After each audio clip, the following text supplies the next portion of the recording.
Tincup and Ryan Leary. Yes, sir. We're in Charlotte at isolved Connect, one of their 4 regional events for the year. Yes. Fantastic.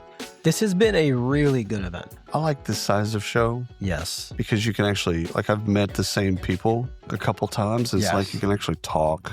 We're so used to shows that are 3,000, 15,000. Like, this is good. Yeah. You can just talk. So we have a guest, Ryan. We do have a guest. And what is our guest? What's their expertise? Fraud. Frogs? Fraud. Well, we're in the right spot. Charlotte's a banking hub, right? Absolutely. A lot of fraud going on here. Well, not necessarily Fraud prevention. Charlotte, but it's a banking hub. And, it is. So, yeah, I mean, a lot of big banks are here, and a lot of their fraud prevention teams and strategy teams are here. So it's a great resource for talent. Yeah. So tell us what you do. Tell us what your position is and really explain to us. First of all, introduce yourself, Steve. Sure. My name is Steve Lenderman. I'm the head of fraud prevention for isolved. I joined isolved in December of 2024. Oh, cool. Prior to isolved, I spent some time with a solution provider, with another very, very large payroll provider with 3 letters. We'll leave them nameless at this point. Fair enough. Worked with a few fintech companies, put myself through PayPal. What else have been? And just about every credit card bank you can think of. So I'm a banker at heart. Right.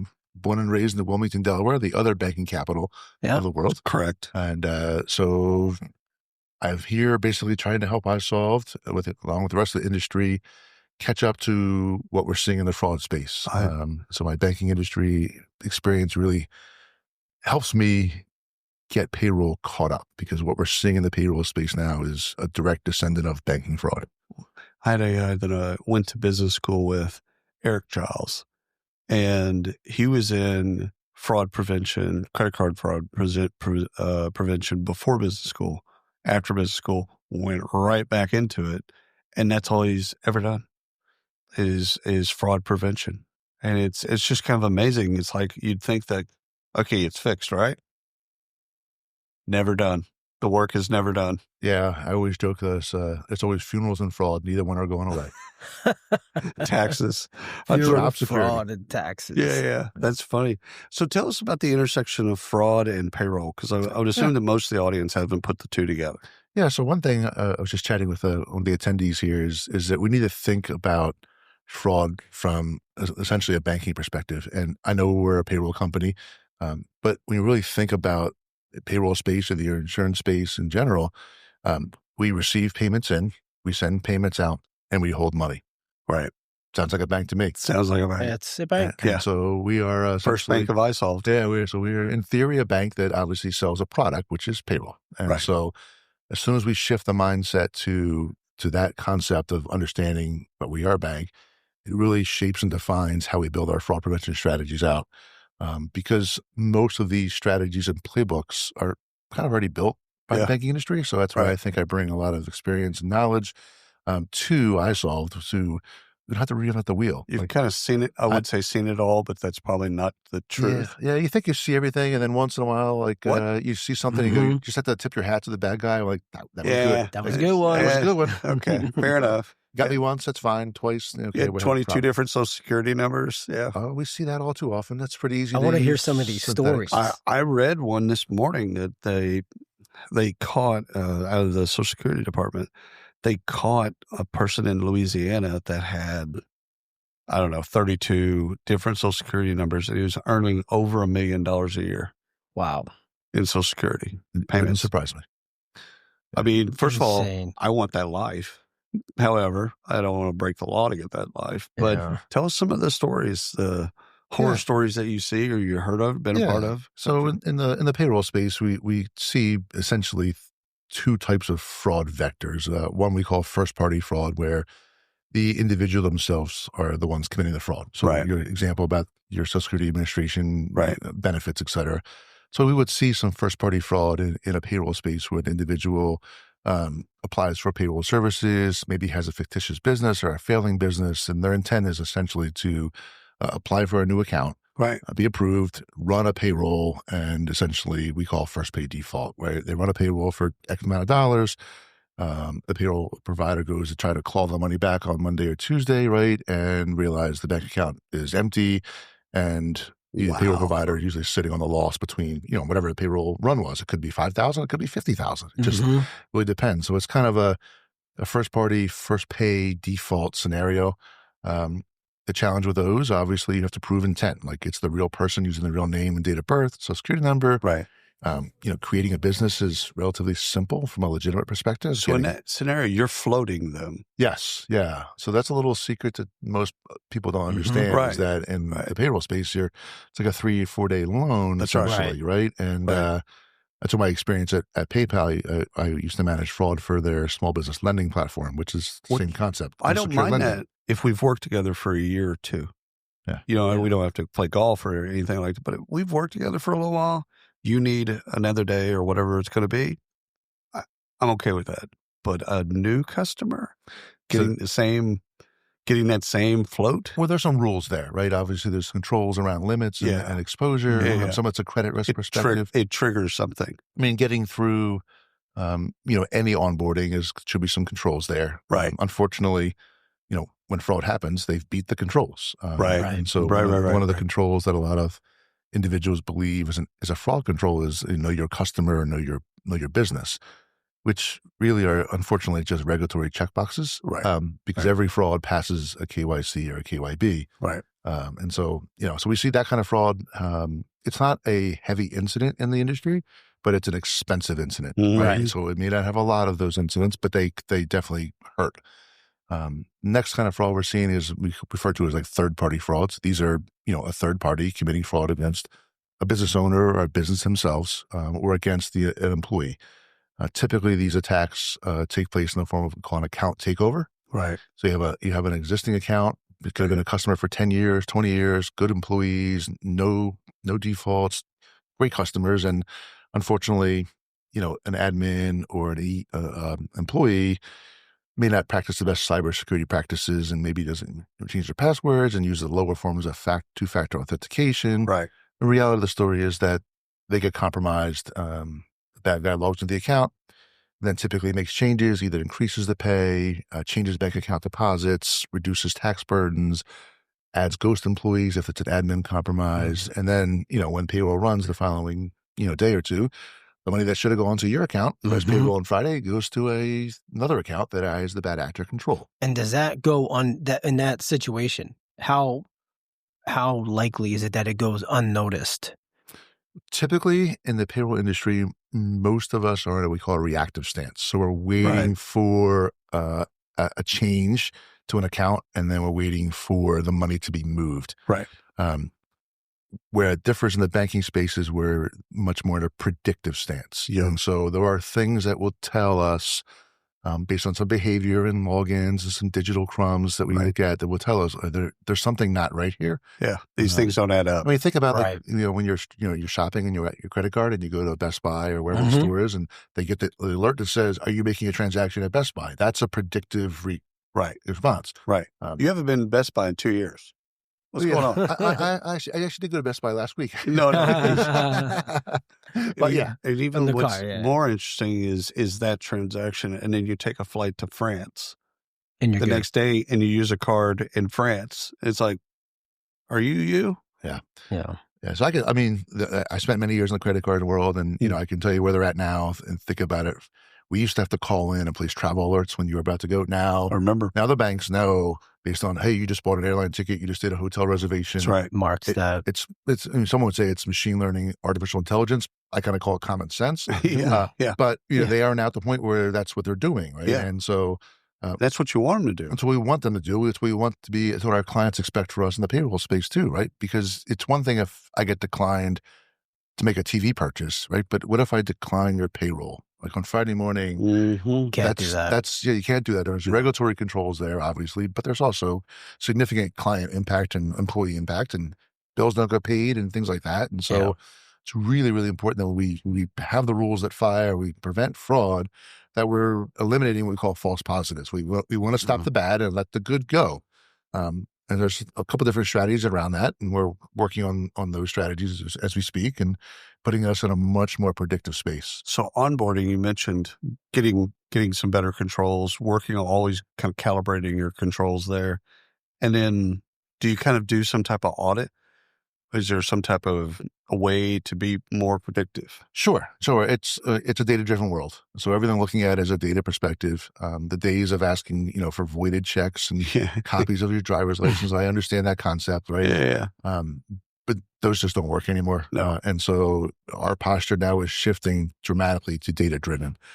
We are getting away from the physical attributes of this is your name, your date of birth, social security number, your height, your weight, eye color, et cetera, which were our primary identifiers, right, as All individuals. could be faked.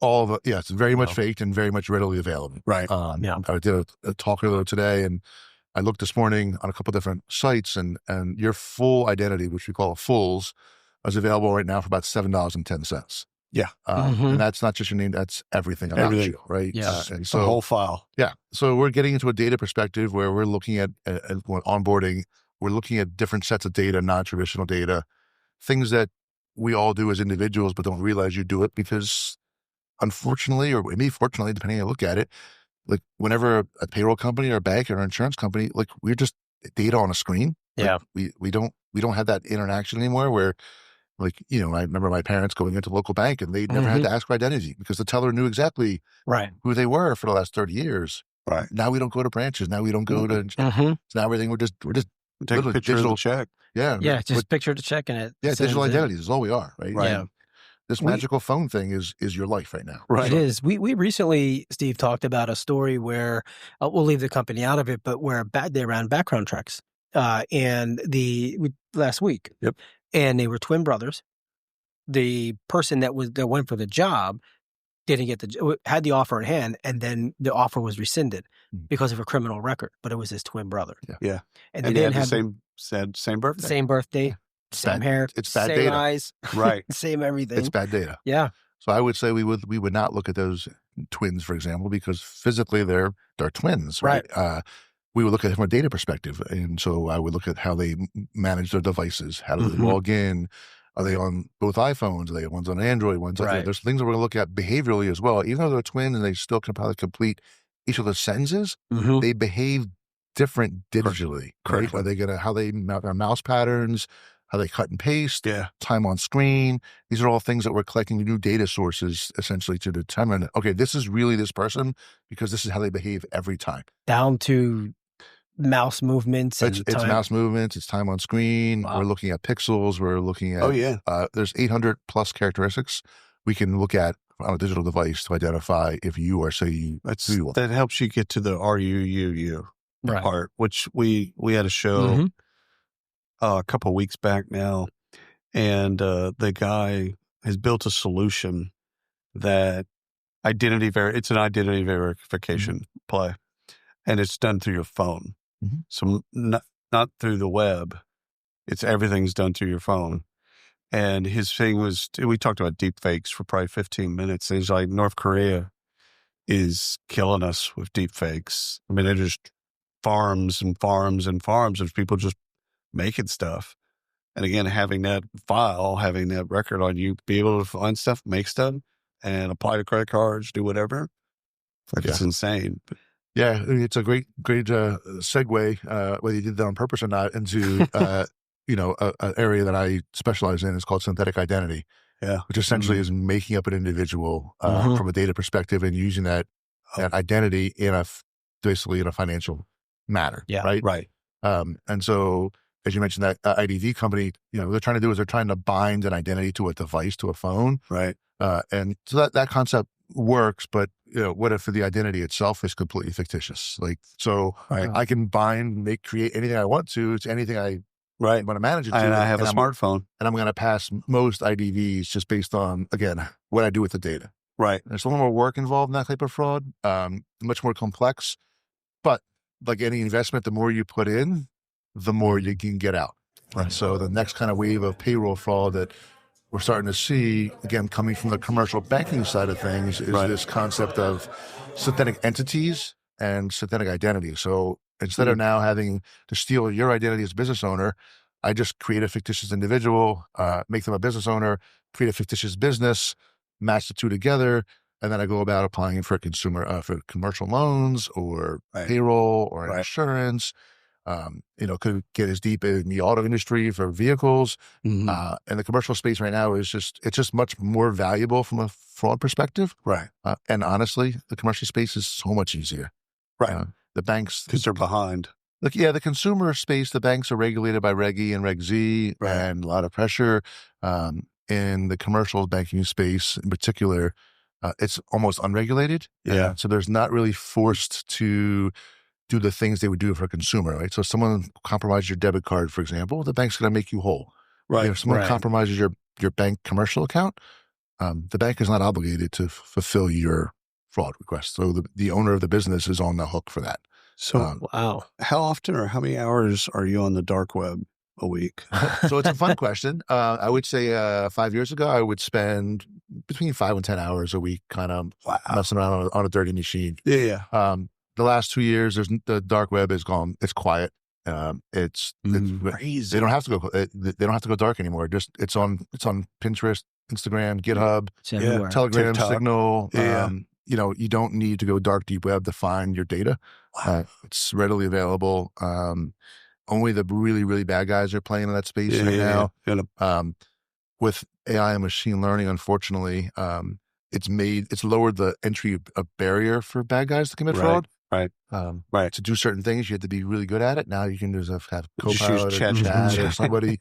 Now, most of those LLMs are going to have some rules about things you can and can't do. Right. But there are Fraud GPT, Worm GPT, just for two, for example, of the 80 plus active fraud LLMs that are out there that are used to do fraud things. How to actually how to write code to get a bot to test credentials.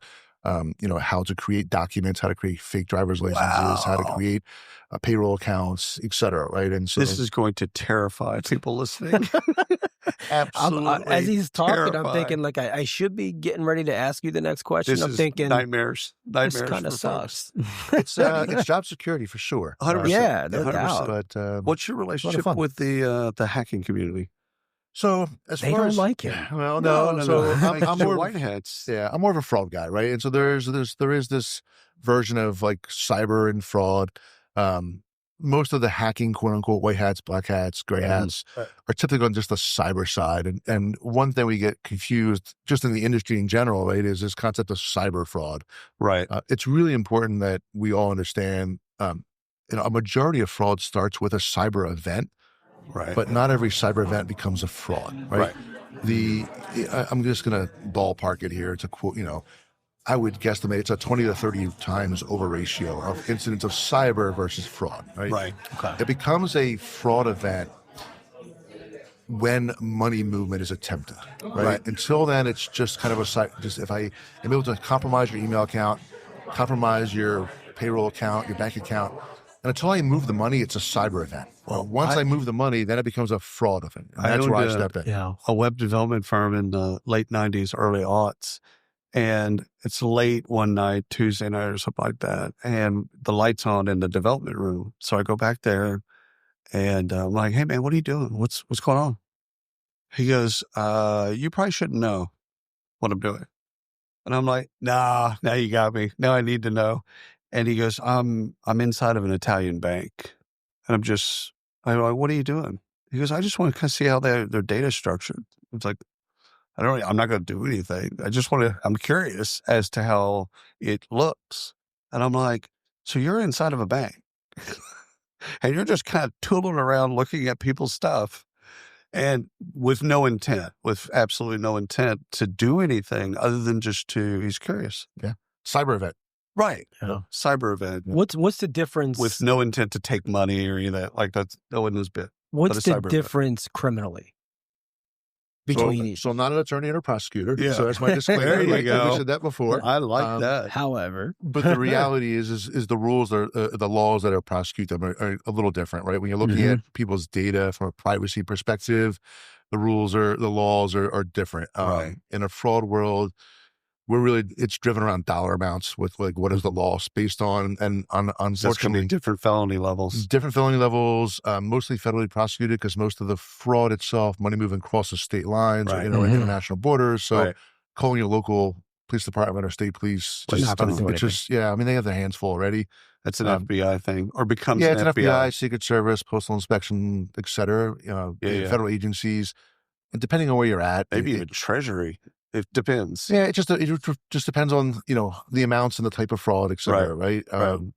Unfortunately, right now there's just so much fraud. Oh my God. And in each district of New York, New York City, unless you have $10 million or more in losses, like it's not even looked at, and and bad guys know that. And bottom of the pile. Yeah, unless you have some terror ties to it or something that makes it a little more Homeland Security. Yeah, a little more applicable to some mission statements they have. That's fair. Yeah, that's and fair. It's not their fault, right? It's just there's more of that, more fraud than there are of them, right? I mean, so last question: what's if listening to this as a practitioner, what's the first thing that they should ask their providers about fraud? I would ask exactly what is your posture on fraud prevention, right? So that is a really, really important question. In particular, in the payroll space, very few have a mature program, right? And they will typically have it fall under legal or fall under customer service, for example, and it becomes a reactive thing. Well, it's a fraud team or department when they have a fraud incident, but if there's no fraud incident, then it's a customer service team. So you want to have a program that is dedicated to fraud. That is 100%. This is what they do. Yeah. Very important, right? Because when you don't want to have a fire department when you just have a fire, right? You need to have a fire department year round. Turns out, it's really helpful. So if they don't have a fraud department, turn around and go the other way. I mean, listen, there should be a warning sign, right? Because unfortunately, the incidents are occurring. The bad guys are moving into the payroll space. Right. Again, remember, why do people rob banks? That's where the money is. Yeah, well, turns out a lot of money that payroll companies move in and out of our accounts, right? For employees and friends. So, that's really, really important. It should be, in my opinion, as the fraud guy, like a top 5 question, because when it hits the fan, you got to be able to talk to somebody. One, there has to be a response. 2, the incident itself is it's debilitating, to be nice, right? It's one thing to back that train up, to recover the money, to reputationally, is your business still solvent? Those things. It's really, really important to understand that somebody has your back and can do things, reach out to banks, try to track down money for you, has law enforcement contacts, has an investigative team, things of that nature, because you just want to make sure that you're taken care of. Right. Steve, I can say this, but don't tell anybody what I saw. This has probably been the best conversation we've had, because it scares the shit out of me. Well, that's good. It should. We might need to do a deeper dive. Long enough. Yeah. Where I don't get scared, but this is actually one that I'm going to be thinking about for a little bit. Well, I'd love to be back. If you guys ever want to, I'd love to reach out to you guys. And we need to. Yeah. Count on it, because we cover the payroll space. We cover our wage access. We cover all that stuff. I hadn't even thought about fraud. I didn't even anywhere there's money movement, anywhere there's an identity, there's the possibility for fraud.